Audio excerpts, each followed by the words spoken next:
We can. Did you? Now I need to know. Just kidding with you. Yes, I'm recording. Okay. Oh, continue. Sorry. Sorry, I totally distracted you. I didn't mean to do that. Okay, okay, okay. Um, and due dates are super important, both for you and um, keeping track of when things are due and your students. But also, it's this color coding in your gradebook. If a student misses a due date and then submits an assignment, it is auto changed to one color, so orange. If a student misses an assignment but doesn't submit it, it's auto changed to another color, pink. If you have all of your due dates at the start of your course, um, and they aren't up to date, then your whole gradebook is pink, and you might not realize that something's amiss. So please update your due dates at the start of your course, just both for your sake and for your students' sake. Well, if you have not met Chris in the gallery, he is our test student. I'll act as him, and we'll just see a student view from his perspective. Thank you for letting me do that. I hope you haven't received too many notifications in your email. Um, and so we're going to jump into the teacher view. I mean, we were already in the teacher view, but we have more to go over in there. One sec. There we go.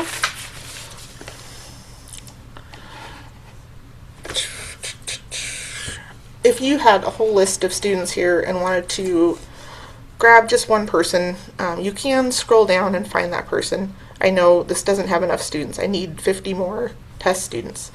But you can also click in the student names up here in the search and choose the student. Or you can start to type their name and get a view of the student's grade that way. Also on this view, I don't know why, but Canvas has you scroll way to the right to view your whole gradebook. And if you want to regularly see your students' overall grade, you can move your total to the front. And then you can still rearrange assignments in your assignments page, and this will stay at the front. But that gives you, without having to scroll way over, you'll still want to do that once in a while to check things out, like individual scores. Gives you a view of your students' overall scores in the class. Also on this page, if you want to message students that fit a particular criteria, you click on the three dots next to on the assignment and click message students who. At the drop down on top, you'll have not submitted, have submitted, have not been graded, scored more than, scored less than, or reassigned. And reassigned was new to me. You will look at it in SpeedGrader, but you input a comment and hit submit, and then below the comment it lets you reassign an assignment. I did do that a couple times already, but that's okay. And so you send them a message, and I believe it's the same as the inbox on the left-hand side. So they'll receive that. More than likely, they'll receive that message both in their inbox and in their TBCC email. And so that's a way you can quickly message all students that haven't submitted yet or have not been graded. And if you wanted to let them know when it would be graded, that's one way to do that.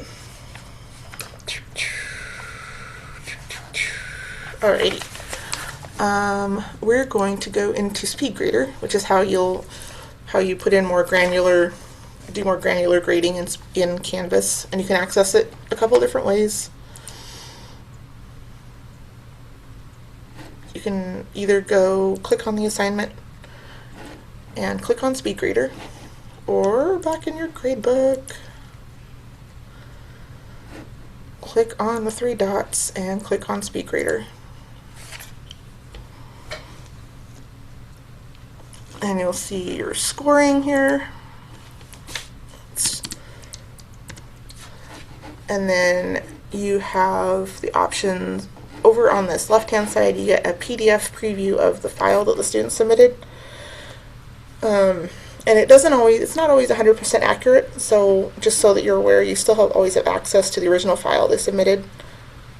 And if they have access to the same PDF preview, so if you get a question about whether you can see all their formatting they did, the answer is yes. Just let them know that you can download their original file if you need to. And then there's some annotation options up here. You can highlight and add a comment, and you can add text. If you don't like something that you've added, you can just click on it and hit delete.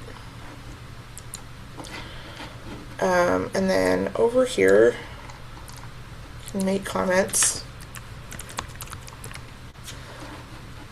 Hit submit. And then once you've made it, do you actually? This is already reassigned. Let's go. Sorry.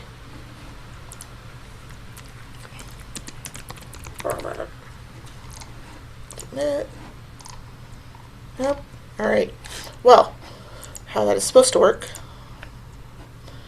is you add the comment and then the reassign pops up, but I think it's already reassigned and I haven't had him resubmit again. Sarah, can I ask a question about that? Or would you rather wait till the end? Yeah, no, I love questions. So I have two questions. One, that reassigned, I have found that if I have already graded a paper, let's say perhaps I gave them a 0 because they didn't follow the assignment or whatever, they've later followed back up with me and I want to reopen it for them. I don't have that option to reassign it back to them. Is it supposed to be available, or? Have you tried you've graded it, and then when I looked this up because it was kind of new to me, it said that you had to put a comment in and submit it, and then the reassign option would be available. Okay. So you might try that, but if you still have trouble, let me know and I'll help you figure it out. Okay, I'll try that. Okay. And then it looks like Bailey answered my other question. Thank you. What was the other question? So I know. I've made comments on the paper for some students, and it just doesn't seem like they're getting it. I have to follow back up with them, but do they get a notification or an alert? They do. Hopefully Chris does not. But I'll show you his view as well. But yeah, they do have notifications as a default, and then they can edit those. Yeah, but it's possible that they may have gone in and like said, don't send this notification to my email, or only send it to my email, which maybe they don't check. I know in my courses, I often will leave feedback and stuff in the comments here, like under where you grade, like this is a great idea. Maybe what about this? Or ask some questions. And most of the time it seems like they don't get back to me. Also, you can attach items on here. So like if they do a paper, I will usually download the PDF of the paper, or hopefully it's a Word, but if not, then I convert it and like make edits in the paper itself and then re-upload it with this little attachment here and send it to them that way if they want to see line by line comments or anything. But I didn't realize you could do it right here, so that could save me like a whole 3 steps.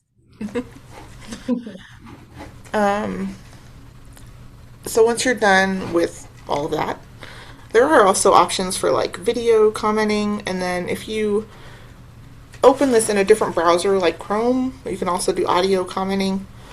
And then this looks like you can do speech recognition, but not in Firefox.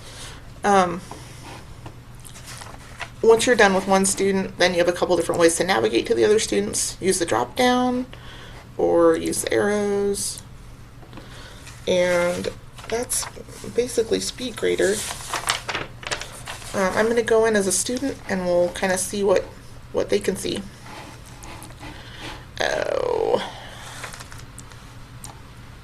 Hidden under my camera.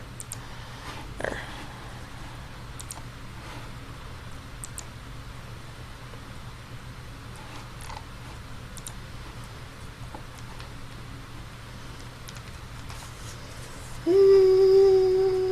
All right. As a student is going to go ahead here and click on grades. And the blue dot indicates new grades or feedback. So this didn't have any feedback. I just wanted to show you that the blue dot's going to disappear when I'm done viewing it. And then feedback can be viewed a couple different ways. They can either click on this little doohickey or show all details, but if they show all details, they won't see that PDF preview. Or they can go ahead and click on the assignment, and you'll see all of the scores. I missed something on the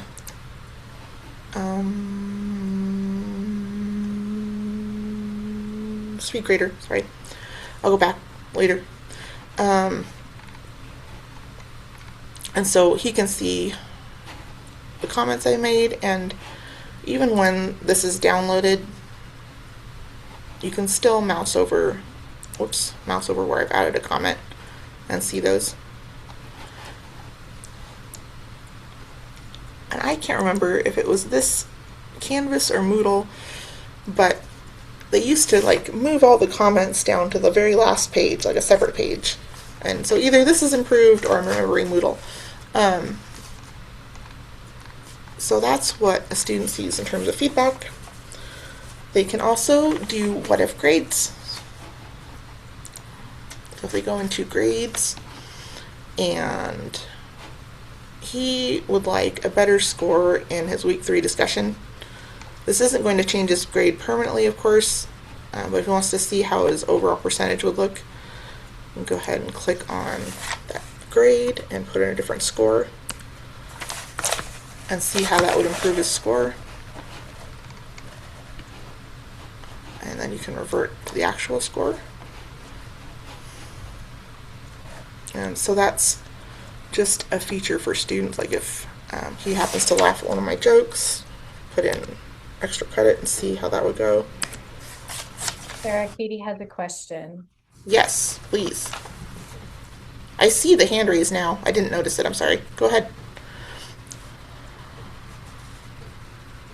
Doing this on the phone is so hard to find the unmute button.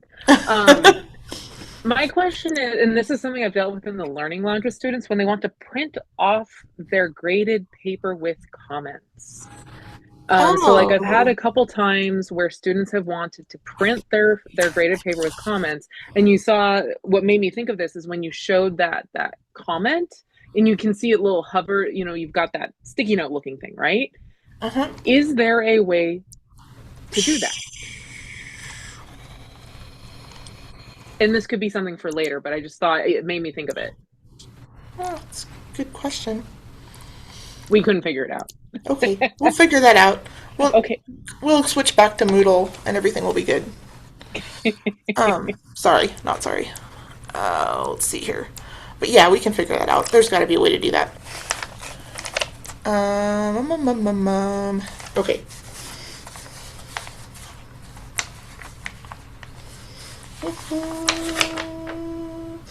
So I guess hopefully you can see that the gradebook itself is pretty simple and it's just like dictated by the assignments. So build your assignments and set your due dates correctly, and the gradebook will sort of set itself up, which is kind of nice. Before I go to the next part, we're done acting as Chris. Thank you for that. I'm going to go back to SpeedGrader real quick. Just show you one other thing. And I know most of you are familiar with this. It was just in my list of things to show you, so I'm going to show you. If you're in the comments and you have access to this little list where you can access pre-loaded comments that you've added. This could be blank, so if you wanted to add a comment that you always like, some faculty will have their often made comments on a Word document that they carry around with them. You can paste those into Canvas and save them, and they'll be accessible in each of your classes. So if I have a new one I wanted to make, I just write it in there and save it. All right, moving on.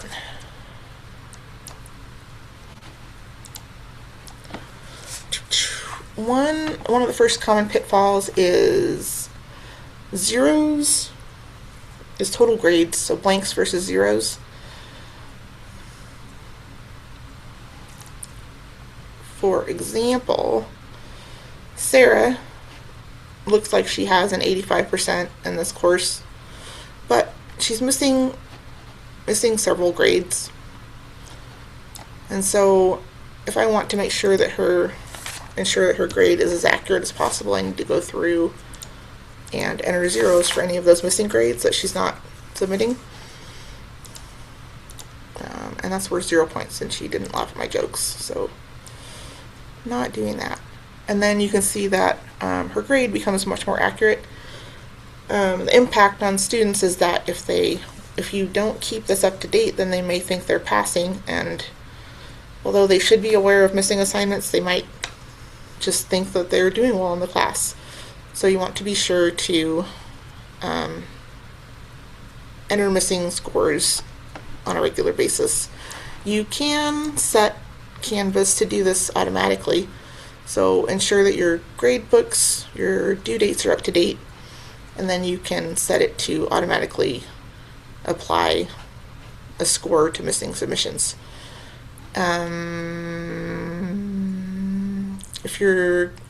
Once they're applied, you can't unring the bell, so you can't just uncheck that and have them go away. So you want to ensure that your due dates are up to date before you do that. Otherwise, you'll have to go back through and manually delete all of the zeros if it applied to future grades when you didn't want it to.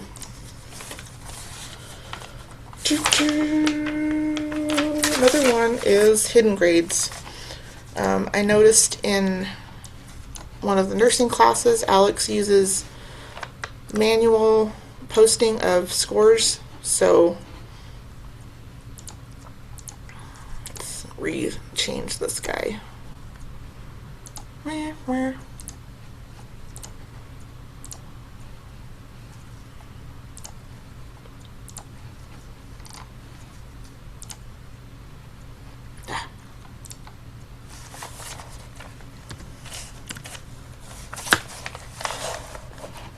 Sorry.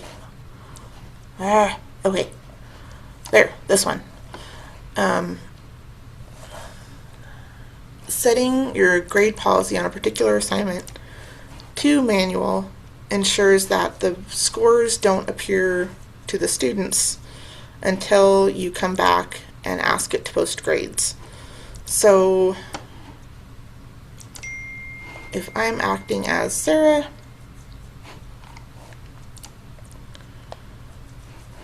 I think my grade in the teacher view was 48%, and my grade in the student view is 58%. You want to make sure that you're posting grades regularly, manually posting grades regularly, so that Sarah sees the most accurate representation of her grade. And why would you use a manual posting grade? You might want to ensure that you have, like, it's a project and you want to make sure that everybody is graded before the grades are posted, rather than having a couple appear and then a couple more. Also on that manual posting thing, let's see here. You can also do a scheduled release date. So if you didn't want to remember to come back and post it manually and you knew that you'd be done grading by a certain date and time, you can set that as well.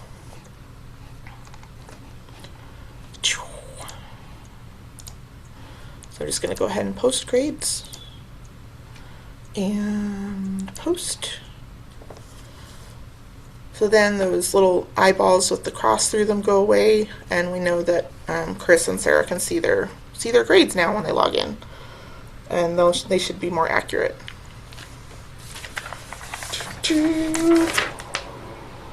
Okay, that was a bunch of slides. All right, student view, total grades, hidden grades. Some suggested best practices. I'd probably add in here, create an assignment for every assignment in your class. That way it's an accurate representation of what's happening in your class.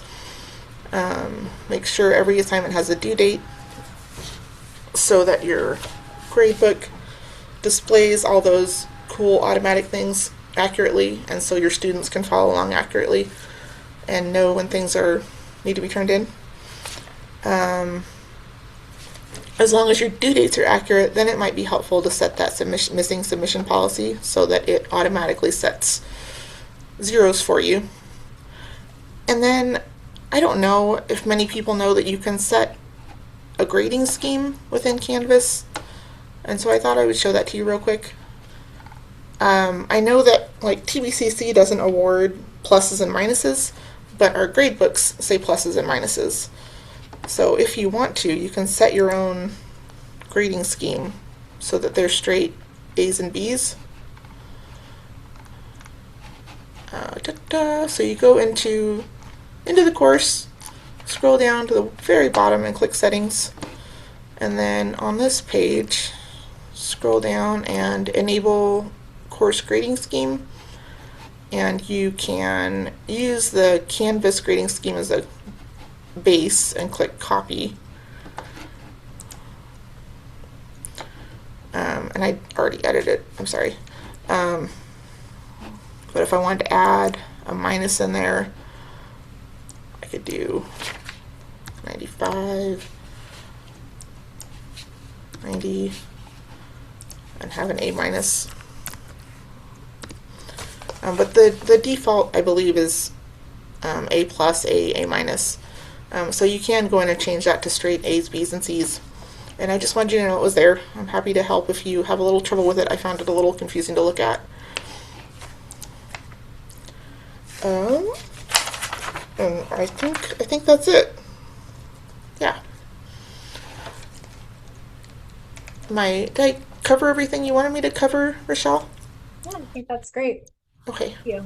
Anybody have any questions or anything that they want to look closer at there? Or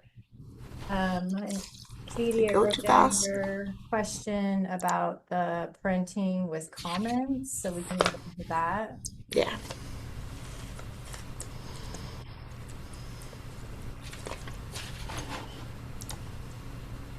Thanks, Sarah. And thank you, Chris, for being my guinea pig. Appreciate it. Oh, wow. And look, you're like right on time. That right at just about 3:50. All right. So if there's no questions or further areas there, my next thing that I just wanted to touch base with you all on is really the question of like, what would be useful to you for these meetings and how often would you like to have them? I want to try to do things that are going to be relevant to all of you. So I had Sarah start with the Canvas Gradebook. I mean, I know that we can't make everything relevant for everyone all the time, but I want to try to be sharing things that would be useful to you all. And also, if there's areas of clarification around any instruction like policies or practices that you want me to spend some time digging into at another meeting in the future, I would like to know that as well. So I guess that was like more questions than just one. So maybe we'll start with what would be useful for you all in these meetings?